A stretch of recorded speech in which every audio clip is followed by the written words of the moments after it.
नमस्कार स्टूडेंट, स्वागत है आपका फार्मा वाला के अंदर। आज हम स्टडी करेंगे गैस्ट्रो इंटेस्टाइनल एजेंट का कैथार्टिक्स वाला पार्ट। ओके, तो लेट्स स्टार्ट। कैथार्टिक्स क्या होते हैं? कैथार्टिक्स देखिए स्टूडेंट, क्या होते हैं? Cathartics are the drug. Cathartics एक ऐसी ड्रग्स है टू रिलीव कॉन्स्टिपेशन।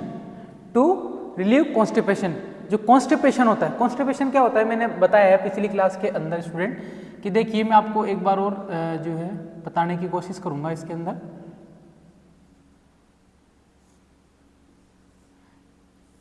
ये माउथ टू एनएस वाला पार्ट है, वो डाइजेस्टिव सिस्टम वाला पार्ट है स्टूडेंट। ये हो गया मेरा स्टमक, और ये ड्यूडेनम और स्मॉल इंटेस्टाइन, और ये हो गए लार्ज इंटेस्टाइन। रफली मैंने एक डायग्राम बनाया है। और ये हो गया रेक्टम, और ये एनएस वाला पार्ट। ठीक है, अब क्या होगा कि यहाँ पर जो रेक्टम के अंदर क्या होगा, हमारा जो फीकल मटेरियल है, फीकल मटेरियल है, यहाँ क्या होगा? स्टोरेज होगा। ओके, स्टोरेज होगा तो जो लार्ज इंटेस्टाइन है उसकी प्रॉपर्टी क्या होती है कि जो वाटर है उसका एब्जॉर्प्शन करेगी। अगर वाटर का एब्जॉर्प्शन ज़्यादा हो गया स्टूडेंट, तो यहाँ पर क्या होगा, जो स्टूल यहाँ है, यहाँ जो स्टूल है उसकी नेचर कौन सी हो जाएगी? हार्ड। और वो क्या हो जाएगा? वहाँ फंस जाएगा। यहाँ वहाँ पर फंसने के बाद वो क्या क्रिएट करेगा? कॉन्स्टिपेशन। ओके, समझ में आ गया आपको? और देखिए क्या होगा, जो है स्मॉल इंटेस्टाइन और लार्ज इंटेस्टाइन के अंदर से अगर वाटर का सीक्रेशन ज़्यादा हो रहा है, कोई डेफिशिएंसी की वजह से या हाइपर चीज़ें की वजह से, तभी जो है इसके अंदर क्या होगा, वाटर का जो है या वाटर यहाँ से निकलेगा। वाटर यहाँ से निकलेगा तो ये किस स्टेज के अंदर आ जाएगा? लग्जेटिव के अंदर। लग्जेटिव के अंदर क्या होता है, इसके अंदर लिक्विड स्टेज के अंदर हमारे क्या होता है, जो है फिकल मटेरियल बाहर निकलता है। ओके, तो ये है कॉन्स्टिपेशन और लग्जेटिव जो है हम कैथार्टिक्स के अंदर पढ़ेंगे स्टूडेंट। देखिए इसके आगे क्या है, जो कैथार्टिक्स है रिलीफ ऑफ कॉन्स्टिपेशन। कॉन्स्टिपेशन से क्या करता है, ये रिलीव करता है।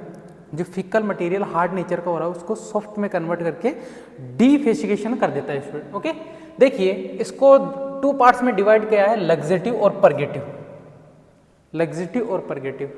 लग्जेटिव में क्या होता है? मिल्ड कैथार्टिक्स, मतलब नॉर्मल सा कैथार्टिक्स, मतलब मान लो एक दिन दो दिन जो है वो नहीं गया हो। ओके, तो ये क्या हो गया?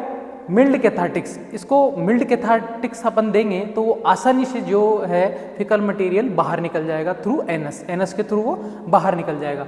बट अगर परगेटिव की जब स्टेज आती है तो स्ट्रॉन्ग कैथार्टिक्स होता है यहाँ पर। ओके, क्या होता है? स्ट्रॉन्ग कैथार्टिक्स, जिसके अंदर जो स्टूल है वेरी हार्ड हो जाता है। ओके, और उसको जो है इसके लिए कौन सी ड्रग्स देनी पड़ेगी हमको? Strong cathartics. ओके, परगेटिव वाली ड्रग्स। देखिए हम एक एक करके इसके एग्जाम्पल पढ़ेंगे। तो लग्जेटिव की अपन बात करते हैं। लग्जेटिव के अंदर देखिए बल्क प्रोड्यूसिंग ड्रग और stool softening drug. Bulk producing drug, अब क्या होगा, हम इस तरीके की ड्रग्स देंगे। ओके, इस तरह की हम ड्रग्स लेंगे जिससे क्या होगा, परफोरिकेशन होगा। वहाँ पर क्या होगा, सरफेस एरिया बढ़ जाएगा। सरफेस एरिया बढ़ जाएगा तो वहाँ क्या होगा, कॉन्ट्रैक्शन और रिलैक्सेशन जो है आसानी से हम जो है हमारी लार्ज इंटेस्टाइन कर पाएगी। जैसे हम इसबगोल लेते हैं स्टूडेंट। इसबगोल जब हम लेते हैं तो वो हमारी जो स्मॉल लार्ज इंटेस्टाइन के अंदर जाकर जो फिकल मटेरियल है, हार्ड नेचर के अंदर फिकल मटेरियल, उसको क्या करेगी, उसको परफोरेट करेगी, उसको फुलाव कर देगी। फुलाव करने के बाद जो सरफेस एरिया वो बढ़ेगा, तो जो पेरिस्टाल्टिक मूवमेंट है वो आसानी से होगा। जब पेरिस्टाल्टिक मूवमेंट आसानी से होगा तो फिकल मटेरियल जो है बाहर आ जाएगा स्टूडेंट। ओके, तो देखिए इसमें क्या है, बल्क प्रोड्यूसिंग ड्रग। यहाँ पर जो ड्रग्स है वो बल्क का प्रोडक्शन करती है। वहाँ पर कौन कौन सी ड्रग है? इसबगोल, अगर मिथाइल सेलुलोज और बोरॉन। ओके, ये चार ड्रग्स किसके अंदर इंक्लूडेड है? Bulk producing drug. कौन सी कैटेगरी में? लग्जेटिव कैटेगरी के अंदर। ओके, लिक्विड स्टेज के अंदर ले आएगी, फिर उसको बाहर निकाल देगी। स्टूल सॉफ्टनिंग, जो स्टूल है उसको सॉफ्ट और ल्यूब्रिकेंट कर देगा, ये वाले ड्रग्स। ओके, इसमें कौन कौन सी है? लिक्विड पैराफिन और डीऑक्टाइल सोडियम। ये क्या करेगी, इसके अंदर स्टूल को सॉफ्ट कर देगी, उसको ल्यूब्रिकेंट कर देगी, जो कि वो आसानी से बाहर निकल जाए। ओके, सेकंड है हमारा परगेटिव, जिसको स्ट्रॉन्ग परगेटिव बोलेंगे। स्ट्रॉन्ग परगेटिव में देखिए क्या है, दो है, इरिटेंट एंड स्टिमुलेंट परगेटिव और सलाइन कैथार्टिक्स। जो इरिटेंट स्टिमुलेंट परगेटिव है, इसके अंदर देखिए क्या है, सेना है, एलोय है, कैस्टर ऑयल है, फिनोल, फिनेप्थलाइड्स है। ओके, ये चार ड्रग्स किसके अंदर है? स्ट्रॉन्ग परगेटिव के अंदर इरिटेंट और स्टिमुलेंट, ये क्या करेगी, लार्ज इंटेस्टाइन के अंदर जाकर वहाँ इरिटेशन पैदा करेगी, वहाँ इरिटेशन पैदा करेगी, और वहाँ पर इरिटेशन पैदा करेगी तो जो लार्ज इंटेस्टाइन है, लार्ज इंटेस्टाइन के अंदर से क्या होगा, जो वाटर है उसका वहाँ से वाटर सीक्रेट होगा, और ये क्या हुआ है, स्टूल है वो सॉफ्ट नेचर में कन्वर्ट होगा इरिटेशन के थ्रू। तो अगर हम सेना, एलोय, कैस्टर ऑयल और फिनोल्फेनोल्फेनाइड्स अगर हम लेंगे तो क्या होगा, ये स्ट्रॉन्ग परगेटिव का काम करेगा और आसानी से जो है, जो हार्ड नेचर के अंदर स्टूल सिचुएटेड है रेक्टम के अंदर, उसको आसानी से वो डिफिकेशन हो जाएगा इसमें। सेलाइन कैथार्टिक्स, सेलाइन कैथार्टिक्स में देखिए दो कंपाउंड है, सोडियम कंटेनिंग और मैग्नीशियम कंटेनिंग। सोडियम कंटेनिंग में है sodium biphosphate and sodium phosphate. Magnesium के अंदर है मैग्नीशियम हाइड्रोक्साइड और मैग्नीशियम सिट्रेट, जो है ये ड्रग्स इसके अंदर दी गई है। तो ये है हमारा कैथार्टिक्स वाला पार्ट। मैं बिल्कुल बेसिक सी चीज़ें आपको बताने की कोशिश करता हूँ स्टूडेंट, तो जो है आप इसको एक मैपिंग अपने दिमाग के अंदर आप बना लोगे तो आसानी से इसके बारे में और भी जो चीज़ें हैं इसके बारे में लिख पाओगे। ओके, अब देखिए क्या होता है, मैं इस डायग्राम के थ्रू आपको समझाया कि जो है कॉन्स्टिपेशन से रिलीफ कौन करवाएगा, कैथार्टिक्स, बट लग्जेटिव से रिलीफ कौन करवाएगा, protective and absorbent. Okay, sorry student, purgative and absorbent क्या करेंगे, ये डायरिया की इन केस में वहाँ पर जो है वाटर का एब्जॉर्प्शन करेंगे, और जो लग्जेटिव फॉर्म के अंदर ड्रग्स निकल रही है उसको क्या करेंगे, एक हार्ड नेचर प्रोवाइड करवाएंगे स्टूडेंट। ओके, और देखिए मैं परगेटिव की बात करता हूँ, सॉरी प्रोटेक्टिव की अगर मैं बात करता हूँ, यहाँ पर देखिए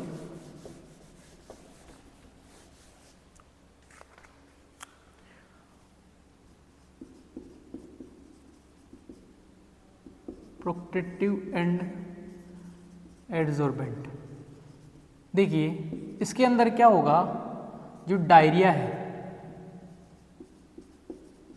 उससे क्या मिलेगा, रिलीफ। ओके, उससे क्या मिलेगा, रिलीफ मिलेगा।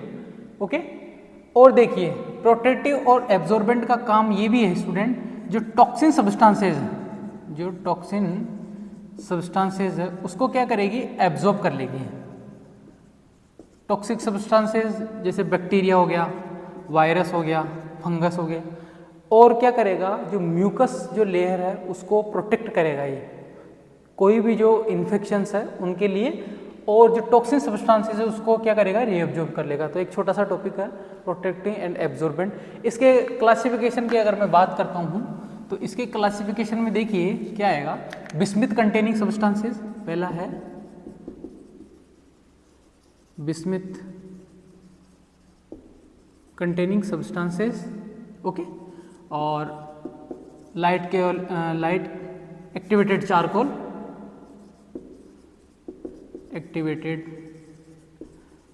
चारकोल, ओके, और केओलिन भी इसके अंदर सिचुएटेड है। ये क्या करेगी, प्रोटेक्टिव एंड एब्जॉर्बेट का काम करेगी स्टूडेंट। ओके, तो कैथार्टिक्स में आपको समझ में आ गया होगा स्टूडेंट कि ये कॉन्स्टिपेशन से क्या होता है, रिलीफ होता है। ये हमारे इनऑर्गेनिक वाला पार्ट है, इनऑर्गेनिक वाले पार्ट में बेसिक सी चीज़ें हैं स्टूडेंट।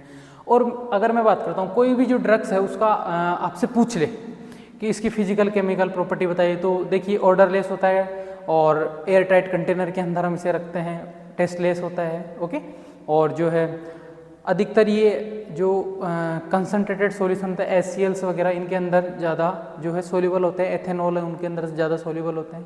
तो यही चीज़ें पूछते हैं स्टूडेंट। ओके, तो आई होप आपको समझ में आया होगा। तो मिलते हैं स्टूडेंट नेक्स्ट क्लास में एक नए टॉपिक के साथ। तब तक आप अपना ख्याल रखिए, और जो भी चीज़ें मैं लिखाता हूँ प्लीज़ इसको अपने नोटबुक में अपने नोट करिए।